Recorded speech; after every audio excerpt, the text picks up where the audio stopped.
Bonjour à tous, on se retrouve pour une nouvelle vidéo. On va s'intéresser à l'origine de la matière et on va essayer de répondre à la question suivante. Sommes-nous des poussières d'étoiles? Alors avant de répondre à cette question, on va revenir sur certaines notions déjà abordées en classe. Donc, vous avez déjà vu le tableau périodique des éléments chimiques, développé par Mendeleïev en 1869.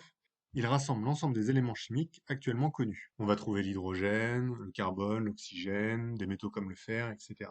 Et on va retrouver certains de ces éléments chimiques autour de nous, notamment dans l'univers. Grâce à l'analyse de la lumière provenant d'étoiles, on va pouvoir déterminer la composition de l'univers. Il est principalement composé d'éléments légers comme l'hydrogène et l'hélium.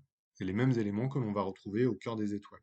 Sur Terre, on va retrouver une composition très différente. Grâce à l'analyse de roches lunaires, on va pouvoir remonter à la composition chimique de la Terre. On va trouver qu'elle est principalement composée d'éléments plus lourds, comme l'oxygène, le fer, le silicium, le magnésium. Sur Terre, ces éléments sont principalement sous forme atomique. On va donc s'intéresser à la composition d'un atome. Grâce à l'expérience de Rutherford, réalisée en 1909, on a pu appréhender l'organisation d'un atome. Ce dernier est composé d'un noyau chargé positivement entouré d'électrons. Le noyau est lui-même composé de nucléons, c'est-à-dire de protons chargés positivement, et de neutrons électriquement neutres. Plusieurs remarques. Comme l'atome est lui-même électriquement neutre, il doit avoir autant de charges positives que de charges négatives. Il a donc autant de protons que d'électrons. Autre remarque, c'est le nombre de protons à l'intérieur du noyau qui va déterminer la nature de l'atome. Ici, nous avons 2 protons. Il s'agit donc d'un atome d'hélium. On retrouve ces informations dans les cases du tableau périodique de Mendeleïev. Le 2 correspond au nombre de protons dans le noyau. Intéressons-nous maintenant à l'origine de ces atomes. Selon la théorie du Big Bang, notamment développée par Albert Einstein, quelques minutes après le Big Bang, on va trouver une soupe de particules, des protons, des neutrons, des électrons, tout mélangé. Et quand les conditions vont le permettre, les protons et les neutrons vont se rassembler pour former les premiers noyaux.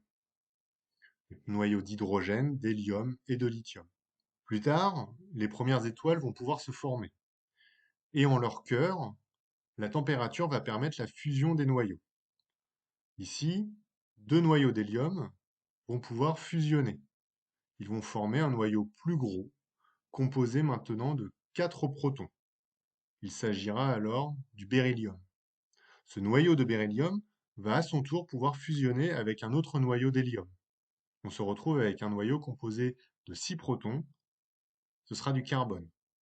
Ces fusions successives vont permettre la formation d'éléments chimiques jusqu'au fer. Donc les éléments chimiques comme le beryllium, le carbone, l'azote, l'oxygène, etc. se forment au sein des étoiles lors de ce qu'on appelle la nucléosynthèse stellaire. Plus tard, ces étoiles en fin de vie vont alors exploser. L'énergie libérée va permettre la synthèse d'autres éléments chimiques plus lourds. C'est ce que l'on appelle la nucléosynthèse explosive. On complète ainsi le tableau de Mendeleïev.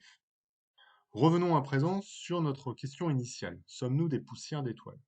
Donc là, je vous invite à répondre aux questions suivantes. Premièrement, quels sont les principaux éléments chimiques qui composent notre corps? Deuxièmement, représenter et légender l'atome de carbone. Il est composé de 6 charges positives dans son noyau et a autant de protons que de neutrons. Troisièmement, justifier que l'atome de carbone possède 6 électrons. 4. Expliquer comment l'oxygène peut se former à partir de l'hélium dans les étoiles. 5. Expliquer que nous sommes faits de poussière d'étoiles. Voilà, j'espère que vous ne rencontrerez pas de difficultés particulières pour répondre à ces questions. Si vous attendez un peu, vous trouverez les réponses en fin de vidéo. D'ici là, je vous souhaite bon courage et à bientôt.